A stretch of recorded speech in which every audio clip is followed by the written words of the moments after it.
Nah, selain untuk media investasi ataupun transaksi jual beli ya, saham ini juga bisa kalian jadikan sebagai ladang untuk menjadikan penghasilan tambahan, atau juga bisa kalian jadikan sebagai penghasilan utama.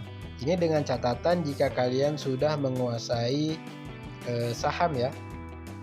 Nah, bahkan untuk di beberapa kasus itu saham sekarang itu juga sudah bisa dijadikan mahar pernikahan teman-teman, dan juga bisa dijadikan hiasan dinding rumah. Nah, kalau nggak percaya ini ada fotonya, ini saya lampirkan ya teman-teman. Nah, kalau untuk yang saya lakukan itu saya memanfaatkan saham sebagai media penghasilan tambahan dan juga media investasi di masa yang akan datang. Juga saya manfaatkan sebagai dana darurat teman-teman. Nah, kemudian muncul lagi nih teman-teman pertanyaan-pertanyaan mengenai resiko-resiko di saham. Nah, perlu kita sadari dulu ya bahwa setiap media investasi itu, baik itu rumah, tanah, kendaraan, itu mengandung resikonya sendiri-sendiri ya. Jadi bukan cuma di saham aja. Semua media investasi itu punya resiko ya. Kalau rumah mungkin bisa rusak karena bencana alam, karena kebakaran dan lain-lain ya. Kalau emas itu mungkin bisa hilang, bisa hancur ya. Kalau kendaraan itu bisa rusak, kemudian kalau sudah terlalu lama itu bisa jadi loak ya teman-teman ya. Itu kalau kendaraan. Nah, kalau di saham resikonya apa bang? Di saham itu resikonya adalah capital loss. Capital loss ini kebalikan dari capital gain. Kalau capital gain adalah keuntungan atau kenaikan selisih harga saham, maka capital loss adalah penurunan harga saham. Jadi kita harus siap nih kalau sewaktu-waktu saham kita turun, ya kan? Kita harus tahu dan sudah siap tentunya ya. Nah, kemudian resiko yang lainnya yaitu adalah perusahaan atau saham yang kita beli ini perusahaannya bangkrut teman-teman. Nah, ini sekali lagi kita harus jeli dalam memilih saham ya. Kita harus benar-benar pilih saham yang benar-benar bagus dan kuat.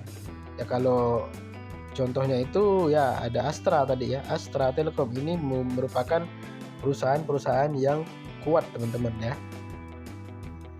Nah, kalau untuk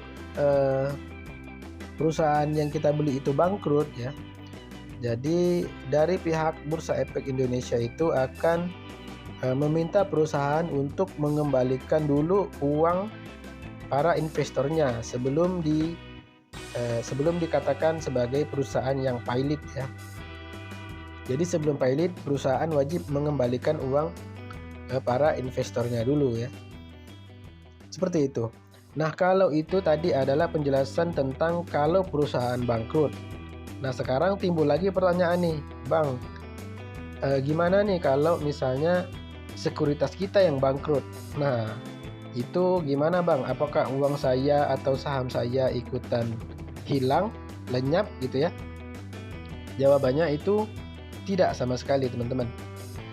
Kenapa? Karena semua uang, semua saham, dan semua data diri yang tadi kita masukkan dalam membuat sekuritas itu tersimpan di sebuah lembaga yang bernama kustodian teman-teman.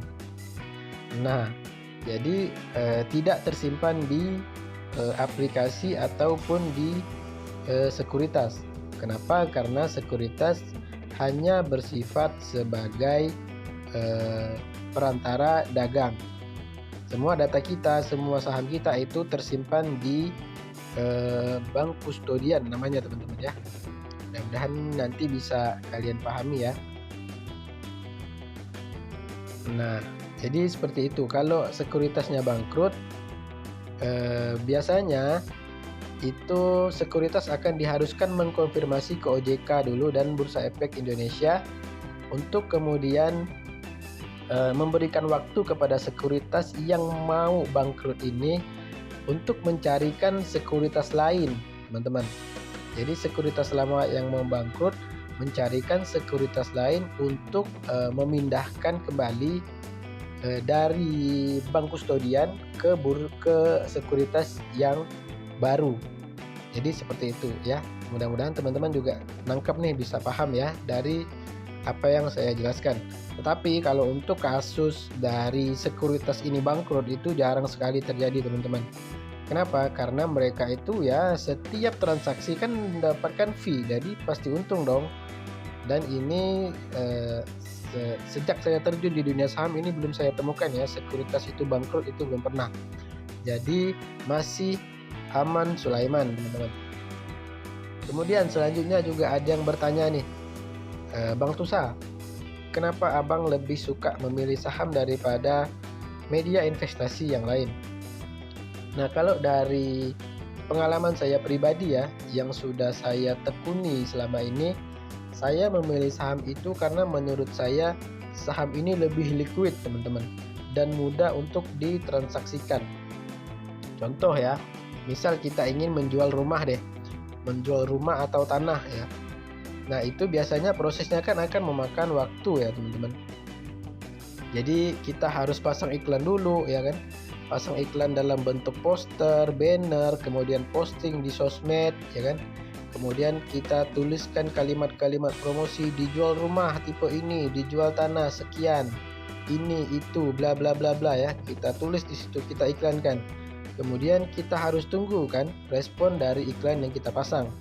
Atau kita menunggu sampai ada feedback dari calon pembeli ya.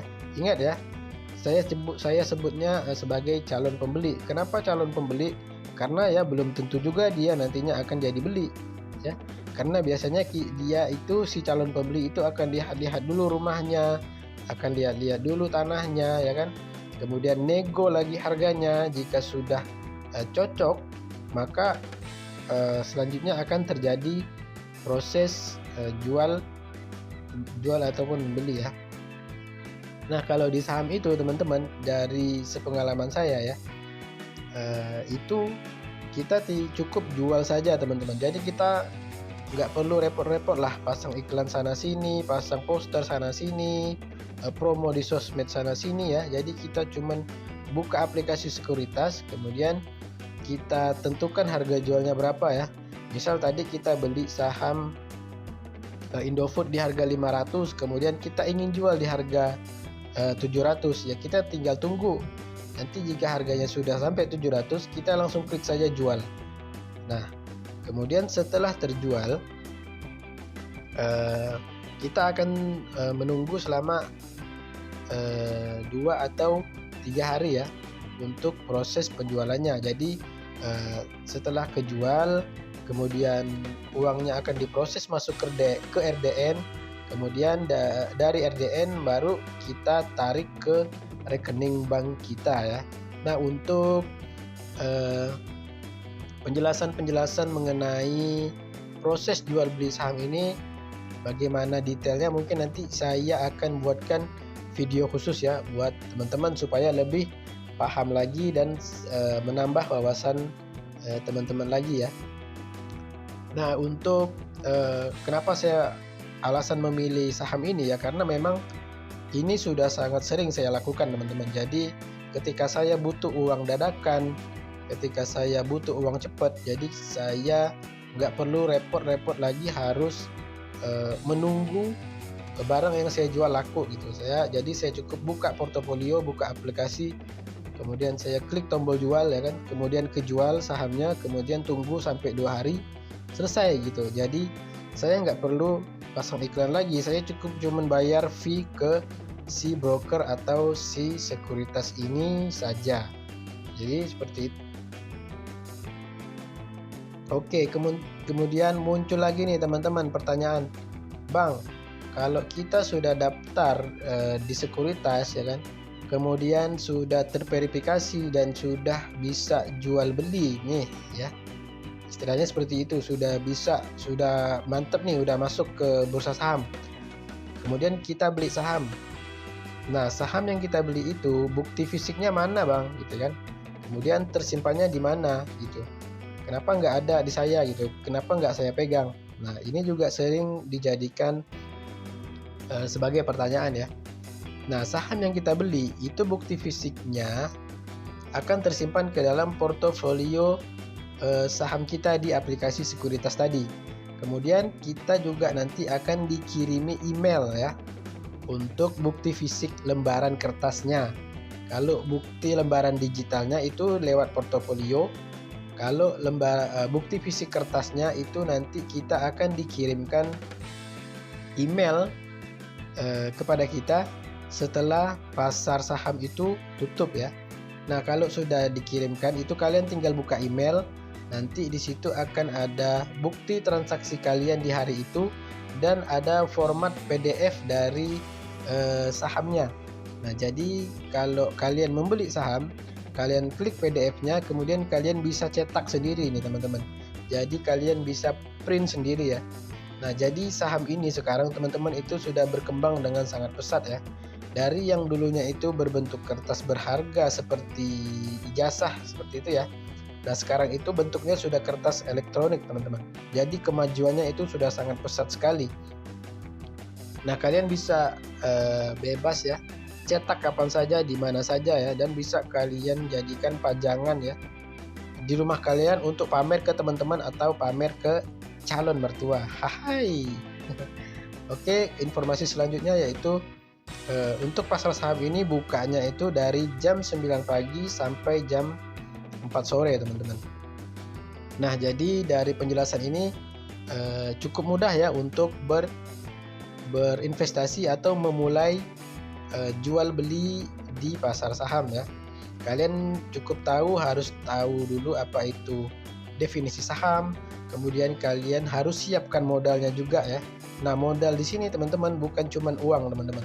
Modal di sini adalah modal ilmu ya, modal ilmu tentang saham. Kemudian modal mental juga ya, mental yang kuat untuk mulai masuk ke dunia saham. Kenapa saya bilang harus punya mental yang kuat? Karena ya kita harus siap dengan fluktuasi harga saham ya teman-teman. Tetapi kalau dari segi investor di saham, kalian itu tidak perlu memandang grafik dari saham. Kalian cukup beli sahamnya yang pastikan membagikan dividen, maka saya jamin kalian akan untung. Karena apa? Karena kalian mendapatkan dividen dari perusahaan dan juga mendapatkan selisih kenaikan harga jika saham kalian itu naik ya teman-teman. Jadi seperti itu.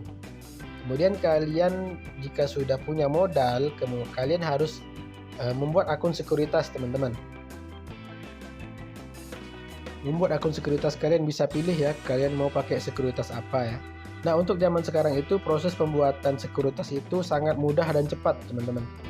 Prosesnya full online ya, nggak sampai 5 menit itu sudah jadi, dan kalian tidak perlu repot-repot ke kantor pusat atau ke kantor cabang pembantu sekuritas untuk membuat akun sekuritas atau membuat RDN kalian.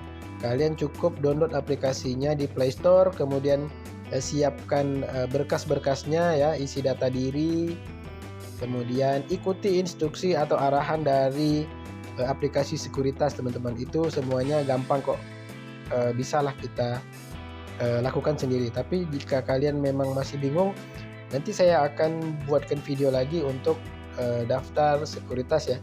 Nah, kalau sudah daftar, kalian tinggal tunggu proses verifikasi dari sekuritas. Biasanya memakan waktu beberapa hari ya. Kalian cukup sabar. Kemudian nanti jika sudah terverifikasi, maka kalian sudah akan bisa menjadi seorang investor saham ataupun seorang pedagang saham. Oke, sekian dulu ya teman-teman informasi dan edukasi kita kali ini ya. Jika kalian masih bingung, nanti saya akan upload lagi video-video mengenai investasi ataupun jual beli saham ya. Mudah-mudahan kalian bisa pahami dari apa yang saya sampaikan dan saya jelaskan ya. Nah, kalaupun kalian masih awam teman-teman ya, kalaupun kalian masih awam, setidaknya kalian itu sudah mengetahui beberapa istilah-istilah di saham ya dari video saya ini. Jadi kalian sudah tahu mengenai satuan pembelian saham yaitu lot.